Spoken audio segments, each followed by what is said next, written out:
एक छोटे से गांव में हरिया नाम का गरीब लकड़हारा अपनी पत्नी भाग्यवान के साथ रहता था। अजी हरिया, सुनते हो? अब और कितना इंतजार। भंडार घर तो एकदम से खाली हो गया है। ऐसा लगता है जैसे किसी ने सब कुछ बटोर लिया हो। चावल का एक दाना भी नहीं बचा। उस आटे के डिब्बे में जो बचा था वो भी बस आज शाम की एक रोटी के लिए ही काफी होगा। अगर आज लकड़ी का गट्ठर बेच आओ तो ही कल सुबह के लिए हम 2 रोटी का इंतजाम कर पाएंगे। भाग्यवान, क्या बताऊं तुम्हें, मेरी तकदीर भी मेरी तरह ही रूठी हुई है। लकड़ी तो मैंने कल रात ही काटकर बांधकर तैयार कर दी थी। सबसे अच्छी लकड़ियां छाटी थी, पर खरीदने वाला कोई नहीं मिला। गांव के महाजन और छोटे मोटे व्यापारी सब मेरी शक्ल देखकर वापस चले जाते हैं। वे कहते हैं कि मुझसे खरीदने से अच्छा है कि वे खुद ही हरियाली वन से तोड़ लें या फिर सरपंच जी के नौकरों से सस्ते में ले लें। मेरी लकड़ी कौन खरीदेगा भाग्यवान? इस लकड़ी के काम से अब दाल रोटी भी मुश्किल है। हर सुबह एक नई चुनौती लेकर आती है और हर शाम एक नई उदासी। लगता है अब कुछ और सोचना पड़ेगा, ऐसे तो हम भूखे मर जाएंगे। पर ये काम तो हमारे पुरखों का है हरिया। तुम्हारे दादा, तुम्हारे पिता, सबने यही काम किया। पीढ़ी दर पीढ़ी यही करते आए हैं। अब अचानक आप कौन सा नया काम शुरू कर लेंगे? कहाँ से लाओगे पूंजी और कौन देगा तुम्हें काम? क्या भूल गए, गांव में सरपंच और धनीराम के अलावा और कोई किसी को काम नहीं देता?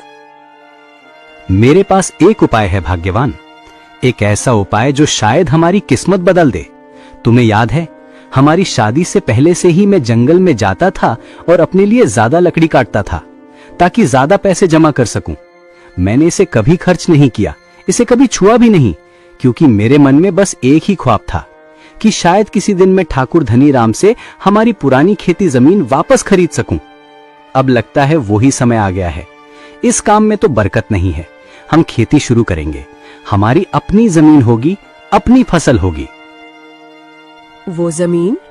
हरिया, तुम क्या कह रहे हो? वो जमीन जिसके लिए मेरे ससुर जी ने अपना सब कुछ खो दिया था? आपको क्या सच में लगता है कि वो लालची धनीराम, हाँ वो लालची राक्षस हमें वो जमीन वापस दे देगा? भले ही आप उसे पैसे दें, वो तो तुम्हारी जान भी ले सकता है।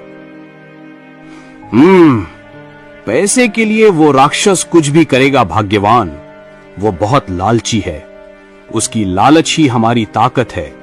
अगर मैं उसे उसकी मुंह मांगी कीमत दूंगा तो वो जमीन जरूर लौटाएगा। वो सारी जमीन तो हमारी है जिस पर उसने वर्षों से अन्यायपूर्वक कब्जा कर रखा है। वो हमारे पुरखों की निशानी है। तुम्हें क्या बताऊं भाग्यवान, उस जमीन के कारण मैंने वर्षों पहले अपने पिता को खो दिया था। मेरे जन्म के तुरंत बाद मेरी माताजी चल बसी थी और पिताजी बिल्कुल अकेले पड़ गए थे। उन्होंने मुझे पाल पोस कर बड़ा किया, लेकिन उस ठाकुर धनीराम के कर्ज के जाल में फंस गए। उस कर्ज की वजह से हमारी सारी जमीन चली गई। एक दिन उन्होंने धनीराम से विनती की कि थोड़ी सी जमीन छोड़ दें ताकि वो खेती करके कर्ज चुका सके, पर धनीराम ने मना कर दिया।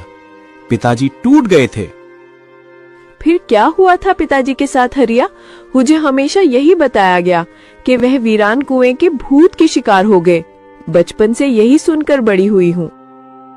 हाँ माँ, सरपंच देवेंद्र ने खबर दी थी कि पिताजी को उस भयानक कुएं ने मार डाला। हरियाली वन के उस गहरे कुएं को लोग भूतिया मानते हैं। वे कहते हैं कि उसमें से डरावनी आवाजें आती हैं और कुएं में एक प्रेत है जो इंसान को खींच लेता है। सरपंच ने कहा मेरे पिता के साथ ऐसा ही हुआ था। उन्होंने कहा कि पिताजी ने डर के मारे कुएं में छलांग लगा दी। मैं उस वक्त बहुत छोटा था। राधा काकी ने मुझे अपने बच्चों की तरह पाला। लेकिन उस सरपंच और ठाकुर धनीराम को एक बच्चे पर भी दया नहीं आई। कम से कम एक छोटा सा खेत तो वापस कर सकते थे। वो दोनों बहुत लालची हैं। उनका लालच किसी राक्षस से कम नहीं। उनकी वजह से हमारी जिंदगी अंधेरी हो गई। खैर, अब आंसू बहाने का वक्त नहीं है। मैं आज ही ठाकुर धनीराम के पास जाता हूँ और जमीन खरीद लेता हूँ। मैंने उतना धन जमा किया है कि वो छोटा सा खेत तो आ ही जाएगा। बस उस जमीन पर एक बार फसल उग जाए, फिर देखना। हरिया अपनी पोटली उठाता है और दृढ़ कदमों से घर से बाहर निकल जाता है। भाग्यवान उसे देखती रहती है। उसके मन में आशा और आशंका का द्वंद्व चल रहा है।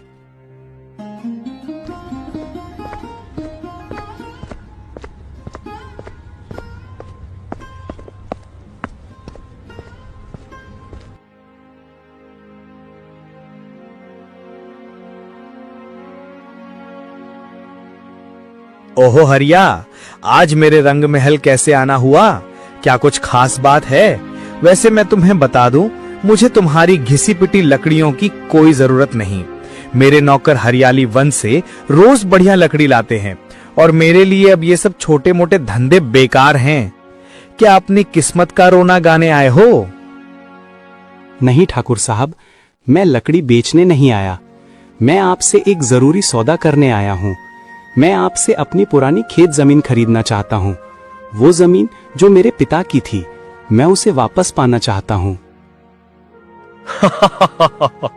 जमीन? हरिया, क्या सुबह सुबह तुम्हारा दिमाग खराब हो गया है? तेरे पास इतना पैसा कहाँ से आ गया कि तू जमीन खरीद सके? जरा मेरी आंखों में देखकर बोल। देख, मैं सस्ते सौदे नहीं करता।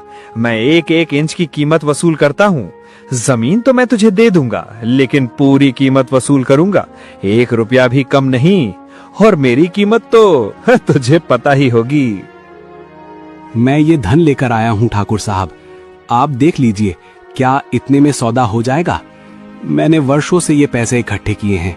हर एक पाई ईमानदारी की कमाई है। ये मेरी सारी जमा पूंजी है। तू यहाँ जमीन खरीदने आया है या बाजार से राशन? क्या मजाक कर रहा है?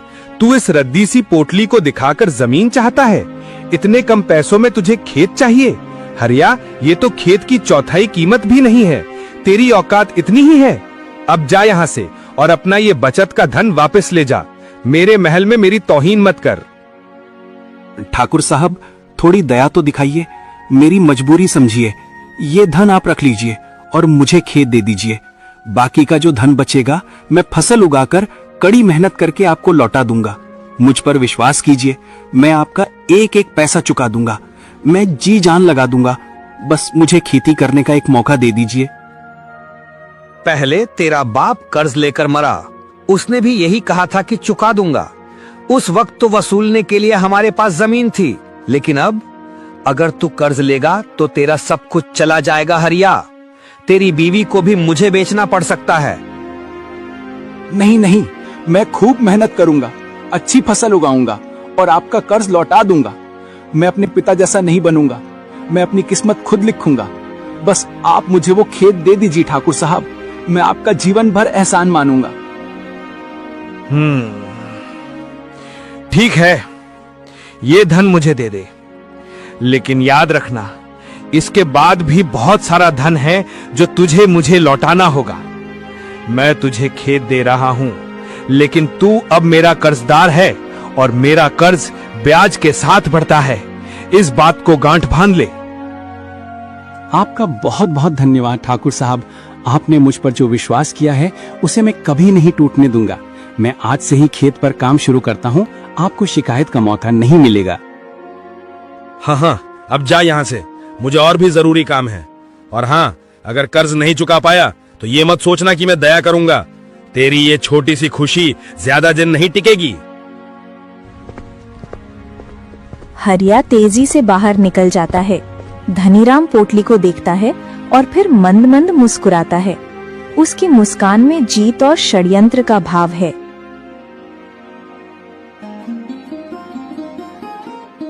हरिया भागा भागा घर आता है। वो इतना खुश है कि अपनी थकान भी भूल गया है।